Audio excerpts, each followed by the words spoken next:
So Shauna, I know that some of the things that you've heard about mental health are definitely causing you more harm than good. So let's talk about those myths that we've all heard about mental health issue. And the first one is that mental health issues are only for weak people. Have you heard that before, Shauna? I have heard that for sure, that mental health is for not strong people who have no supports, that it's just, the people who struggle every day. Mm-hmm. That's it. And also that you are either morally weak, you don't have the stamina to deal with life. And that is a myth, because mental health issues do not make you a weak person. If anything, it's actually a sign of strength, because if you're willing to admit and acknowledge that you are struggling, then that is strength, because hiding really just makes things worse. Definitely. What's another myth, Sean? That you could just snap out of it. When you're feeling having the blues or feeling some depression, just snap out of it. Just like that. Okay. And isn't it that easy? Sounds pretty easy. And how has that been working out? Not well. Snapping out of it does not work. It definitely takes time. You need to dig in, you need to look at the issue, and you need to work and heal yourself. And it's a process. It's not a snap of the fingers, that's for sure. Absolutely. So think about this. When somebody, say, has diabetes, or they have high blood pressure, or they have cancer, how often do we tell them to snap out of it? Hopefully never. What do we do instead? We send them the resources they need. We send them to the doctor and they get the help that they need. Yeah. So you seek supports. We kind of rally around them and we want them to get better. We are running around and trying to get them the best treatment. And that's what we're hoping that would happen with mental health issues, because we can't just snap out of it. The same way we can't just snap out of diabetes, snap out of cancer, that we need supports and we need to get the help that we can get. And the next one is that therapy is for crazy people. Shauna, help me understand. Who are crazy people? What does that even mean? Mental health doesn't distinguish between who it would help or not. So crazy, I would say, nobody is crazy. That label is it's a stereotype, and it would be, it's a negative stereotype for sure. Therapy is for everybody, honestly. Your therapist should have a therapist. Everybody needs somebody that they can go to when they need to vent, to get support, and to work through some mental health issues. Absolutely. Well, we are counselors, and we both have our own therapists, just like Shauna said, because it's important. And this is really to drive this point that mental health issues are not for crazy people. They are not for anybody in particular. Anyone can struggle with mental health issues, and it's okay. And so therefore therapy is for everybody. Yes. Yeah. So that's another myth that we're trying to dispel. And then another one, this is a big one. It's a big one. So the myth that children or kids or youth do not experience mental health challenges. And as a parent, and just looking at society, we know that is not true. Absolutely. Just put yourself in the kid's shoes. So as adults, we get stressed, we get really low, we feel sad, overwhelmed. All that is also experienced by kids. And actually, kids are more vulnerable because, one, they don't have the vocabulary, especially the really young ones. And then, so they can't really express what they're feeling. Mm-hmm. How do kids usually express themselves? If they're actually going to use their words, it may be just good or bad. I feel good, I feel bad.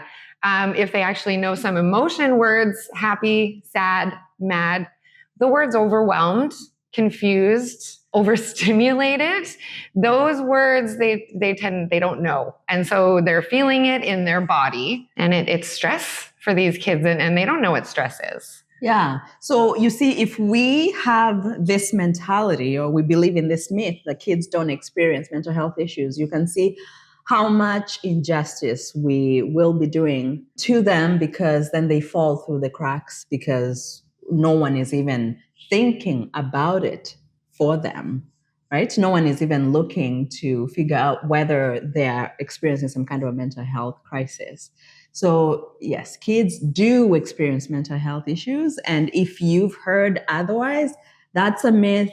Dispel it. Forget about it. The next one is that talking about mental health issues will make the issue worse. And how is that, Shauna? How? Well, I think that is definitely one of those old school beliefs. If we talk about it, it exasperates the problem. We need to ignore the problem, and it'll just go away on its own.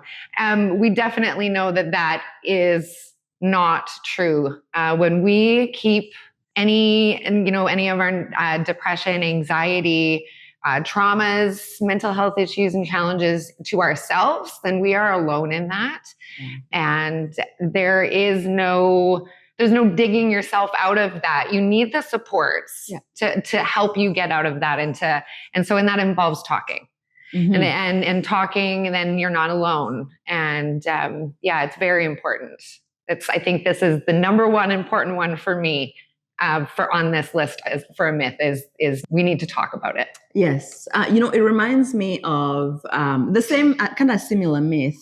We do assessments on suicide, and we ask people very specific questions about suicide. And for those who are not familiar with suicide, it's basically another word for killing yourself. And we have to ask people directly if they have thought about, planned, or have an intent to kill themselves. And once upon a time, we're talking about myths, people used to think that if you keep asking somebody that, they're actually going to end up killing themselves. And what do we know about that, Shauna? Oh, we know that's absolutely not true. We are not giving them the idea. That's for sure. Yeah. So that's a myth. Talking about it actually makes things better. It helps.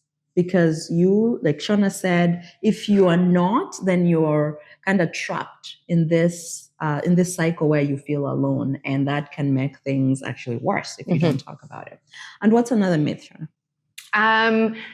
That if you seem fine outwardly, have a job, have a family, have the dogs, and you're smiling, that everything's fine, that you don't have any mental health issues. So there could be no chance that you have mental health challenges. You have the perfect life. That just really breaks my heart, because on one hand, I understand that mental health issues are not always visible, so very easily hidden. Mm-hmm.